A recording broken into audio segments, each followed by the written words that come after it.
कांग्रेस ने सदन के अंदर हंगामा किया है। सदन का सत्र 1 बजे तक स्थगित कर दिया गया। तो बड़ी खबर आपको बता रहे हैं, लगातार विपक्ष जो है वो कई मुद्दों को लेकर हंगामा करता हुआ नजर आ रहा है और सदन को 1 बजे तक के लिए स्थगित कर दिया गया है। और ज्यादा जानकारी के साथ एक बार फिर से रुख करेंगे हमारे संवाददाता अजीत कांबोज का, जो हमारे साथ लाइव बने हुए हैं। अजीत, तो सदन की कार्यवाही 1 बजे तक के लिए स्थगित कर दी गई है। आपसे जानना चाहेंगे कि वहां पे किस प्रकार की गर्मा गर्मी अंदर नजर आई और किस तरह से विपक्ष जो है वो लगातार मुद्दा उठा रहा है, क्योंकि एक दिन का आज सदन की कार्यवाही होनी है। ऐसे में विपक्ष भी लगातार कहता नजर आ रहा था कि ठीक है, कुछ सहमति भी जताई थी कि भले ही कोरोना काल है, हम प्रोटोकॉल का पूरा ध्यान रखेंगे, लेकिन जिस तरह से हंगामे की तस्वीरें आ रही है, मुझे नहीं लगता कि कोरोना के प्रोटोकॉल का ध्यान यहां पे रखा जा रहा होगा। क्या कुछ ताजा अपडेट अजीत? बिल्कुल पूजा, अगर विपक्ष की बात की जाए तो विपक्ष पहले ही दिन से तमाम तरह की बातें यहाँ पर कर रहा था। वो तमाम इश्यूज को लेकर यहाँ पे मौजूद था और तमाम तरह की जो बातें थी उनकी तरफ से की गई थी कि विपक्ष तमाम आरोप यहाँ पर लगा रहा है, तमाम तरह की बातें यहाँ पर कर रहा है। साफ तौर पर उनकी मांग थी कि तमाम विषयों पे से अलग हटकर कोरोना जैसी महामारी पर यहाँ पर चर्चा होनी चाहिए, लेकिन सरकार सीधे तौर पर अपनी बातें यहाँ पर कर रही थी और तमाम तरह की जो बातें थी उनका एक तरफ से ये कहना था कि सरकारी कामकाज यहाँ पर जरूर पूरा करना होगा। इसके लिए जो सत्र का यहाँ पर आयोजन किया गया है वो आहूत किया गया है, लेकिन विपक्ष जो पहले से ही पूरी तरह के मूड में था, तमाम तरह के विषय उठाने की बात उनकी तरफ से कही गई थी कि तमाम विषयों को यहाँ पर उठाया जाए। जो जनहित से जुड़े मुद्दे हैं, अगर सत्र यहाँ पर आयोजित होता है तो जनता के मुद्दों पर भी चर्चा होनी चाहिए, केवल सरकार के सरकारी कामकाज को लेकर सत्र का आयोजन नहीं होता। इसके चलते ही विपक्ष बाहर से ही ट्रैक्टर के माध्यम से सदन के भीतर पहुंचा और केंद्र का जो किसानों को लेकर बिल आया है। जी बिल्कुल अजीत, तो आप बने रहे हमारे साथ। दर्शकों को एक बार फिर से बता दें कि 1 बजे तक के लिए सदन की जो कार्रवाई है उसे स्थगित कर दी गई है। उत्तराखंड विधानसभा का आज मानसून सत्र है, जिसकी तैयारियां काफी दिनों से चल रही थी। कोरोना की वजह से केवल एक दिन का ही जो आज सदन की कार्रवाई होनी है वो चल रहा है। ऐसे में तमाम मुद्दे जो है विपक्ष के पास है। लगातार विपक्ष कोशिश कर रहा है कि सरकार को अलग अलग मुद्दे को लेकर घेरे, लेकिन जिस तरीके से प्रोटोकॉल बनाया गया है, कई नियम बनाए गए हैं, उसको लेकर उसको ध्यान में रखना भी बेहद जरूरी है और अपनी आवाज भी विपक्ष जो है वो लगातार उठाते हुए नजर आ रहे हैं। कांग्रेस ने सदन के अंदर हंगामा किया है, जिस वजह से सदन की कार्यवाही को 1 बजे तक के लिए स्थगित कर दिया गया है। तो आप तस्वीरों में भी देख सकते हैं कि कोरोना की वजह से यहाँ पे जो नियम बनाए गए हैं उसको पूरी तरह से यहाँ पे जारी किया गया। लगातार जो यहाँ पे प्रोटोकॉल बनाया गया उसको लोग ध्यान में रखते हुए एक एक कर सदन में बड़े बड़े अधिकारी जो है वो एंट्री लेते नजर आ रहे हैं। थर्मल स्कैनिंग की पूरी यहाँ पे व्यवस्था है, सोशल डिस्टेंसिंग को भी पूरा यहाँ पे फॉलो करना है, मेंटेन करना है। ज्यादा जानकारी के साथ एक बार फिर से रुक करते हैं अजीत कांबोज का, जो लगातार अजीत पल पल की अपडेट आप तक पहुंचा रहे हैं, पल पल की जो वहां पे गतिविधियां हो रही है वो आप तक पहुंचा रहे हैं। अजीत, एक बार फिर से आपके पास आना चाहूंगी, क्या कुछ जानकारी मिल रही है 1 बजे के बाद? क्या लगता है, क्योंकि विपक्ष के पास मुद्दे बहुत है, वक्त की कमी है, एक बार फिर से हंगामा नजर आएगा क्या अजीत? बिल्कुल पूजा, विधायक जो विपक्ष के हैं सीधे तौर पर वो हमारे साथ इस वक्त आ चुके हैं। नेता प्रतिपक्ष यहाँ पर कोरोना पॉजिटिव हैं, उपनेता कोरोना पॉजिटिव हैं। जो कमान है वो प्रदेश अध्यक्ष कांग्रेस प्रीतम सिंह जी के पास है। अध्यक्ष जी, सत्र की क्या कुछ गतिविधि रही, 1 बजे तक स्थगित हुआ है? देखिए, सरकार जिस तरीके से विपक्ष के सवालों से बचना चाहती है वो गंभीर विषय है।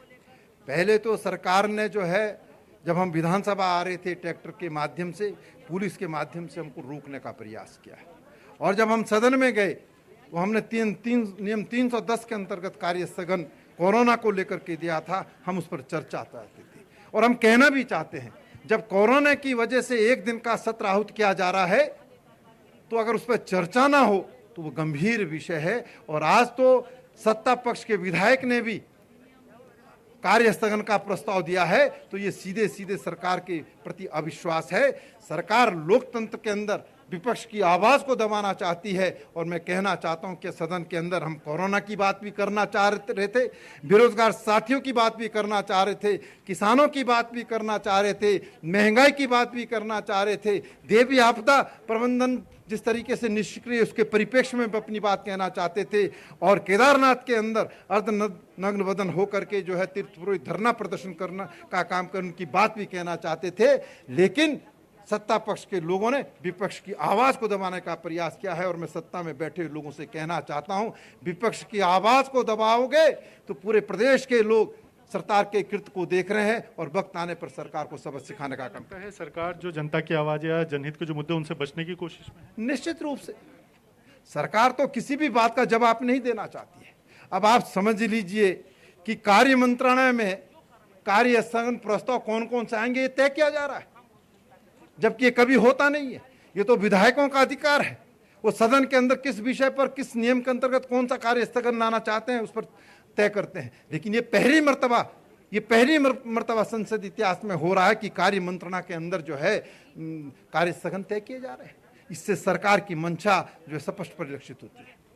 तो पूजा, ये थे कांग्रेस के प्रदेश अध्यक्ष प्रीतम सिंह जी जो आज पूरी तरह से कमान संभाले हुए हैं सदन के अंदर विपक्ष की, और साफ है कि सरकार जनहित के मुद्दों पर बचने की कोशिश कर रही है। विपक्ष अपनी लड़ाई लड़ रहा है सड़क से लेकर सदन तक, और आवाज लगातार उठाने का काम भी कर रहा है। जी बिल्कुल, हमने सुनाया दर्शकों को कि क्या कुछ एक्सक्लूसिव बातचीत में प्रीतम सिंह ने कहा। अजीत, आपसे ये भी जानना चाहेंगे कि विपक्ष के पास नो डाउट मुद्दे बहुत है, कांग्रेस लगातार कई सवाल यहाँ पे खड़े कर रही है, और जैसा कि प्रीतम सिंह से आपने जो एक्सक्लूसिव बातचीत की उसमें भी उन्होंने कहा कि सत्ता पक्ष के जो लोग बैठे हैं वो हमारी आवाज दबाने की कोशिश कर रहे हैं।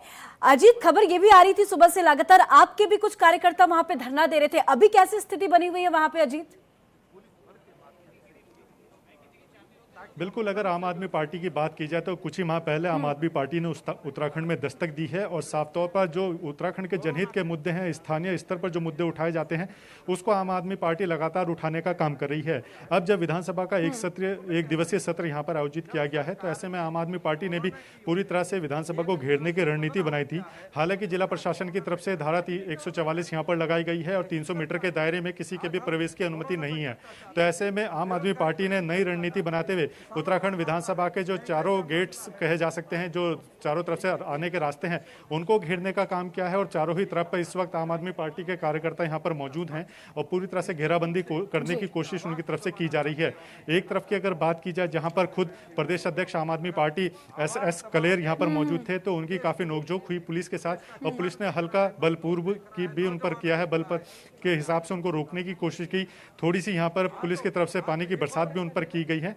तो कोशिश पूरी है जिला प्रशासन की, पुलिस प्रशासन की, कैसे भी जो लोगों को यहाँ पर आने जाने से रोका जा सके, और जो धारा 144 लगाई गई है विधानसभा के आसपास को, उसका यहाँ पर सख्ताई से पालन कराया जा सके। जी बिल्कुल, आपने प्रीतम सिंह से बात की तो उन्होंने भी R9 टीवी से कहा कि हमें रोकने की कोशिश की जा रही थी, आने नहीं दिया जा रहा था। तो सुरक्षा को लेकर वहां पे क्या कुछ इंतजाम है अजीत? भ्रष्टाचार पे जीरो टॉलरेंस की बात करती है। बिल्कुल, अगर सुरक्षा की बात की जाए पूजा, तो सुरक्षा यहाँ पर काफ़ी सख्त की गई है।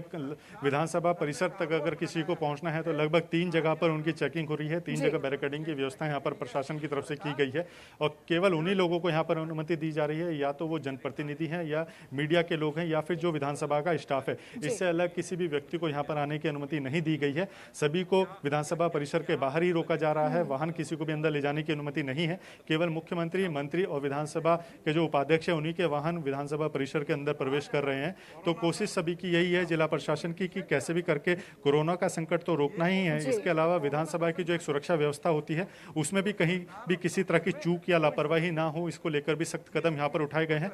पुलिस का कड़ा पहरा है विधानसभा परिसर के चारों तरफ, और जो बैरिकेडिंग्स बनाए गए हैं वहाँ पर तमाम व्यवस्थाएं की गई हैं, किसी भी तरह से कोई चूक ना हो, इसका खासा ख्याल यहाँ पर रखा जा रहा है। चलिए अजीत, आपके माध्यम से पल पल की जानकारी हम अपने दर्शकों तक पहुंचाएंगे। फिलहाल सदन की कार्यवाही को 1 बजे तक के लिए स्थगित कर दिया गया है, पर अजीत देखने वाली बात होगी कि 1 बजे के बाद जब फिर से कार्रवाई शुरू होती है तो कैसा नजारा नजर आता है। बहुत बहुत शुक्रिया फिलहाल अजीत आपका हमसे जुड़ने के लिए, तमाम जानकारी हम तक पहुंचाने के लिए।